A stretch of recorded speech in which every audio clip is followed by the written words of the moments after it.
সোনার রাজকন্যা ও নীল পাখি। এক দেশে এক রাজা ছিলেন। তার রাজ্যটা ছিল পাহাড়, নদী আর ফুলে ভরা। রাজার একমাত্র মেয়ে রাজকন্যা চাঁদমণি। সে ছিল খুব দয়ালু আর প্রাণীদের সঙ্গে কথা বলতে পারত।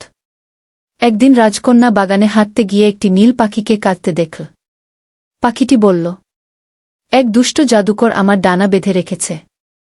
যদি তুমি আমাকে সাহায্য করো আমি তোমার উপকার করব। চাঁদমণি সাহস করে জাদুকরের পাহাড়ে গেল। পথে সে 3টি ভালো কাজ করল। এক বৃদ্ধাকে পানি দিল, এক আহত হরিণকে বাঁচাল, আর এক শিশুকে পথ দেখাল। এই 3টি ভালো কাজের বদলে সে 3টি জাদু উপহার পেল। একটি আলো জ্বলা পাথর, একটি সত্য বলার আয়না, আর একটি ভয়ের বিরুদ্ধে সাহস। এই উপহার দিয়ে সে জাদুকরকে হারাল, নীল পাখিকে মুক্ত করল। পাখিটি তখন রূপ নীল এক সুন্দর রাজপুত্রে। সে বলল, তোমার দয়ার জন্যই আমি মুক্ত হলাম গে। শেষে রাজ্যে ফিরে সবাই আনন্দ করল। রাজা গর্বিত হলেন আর রাজকন্যা বুঝল, ভালো মনই সবচেয়ে বড় জাদু।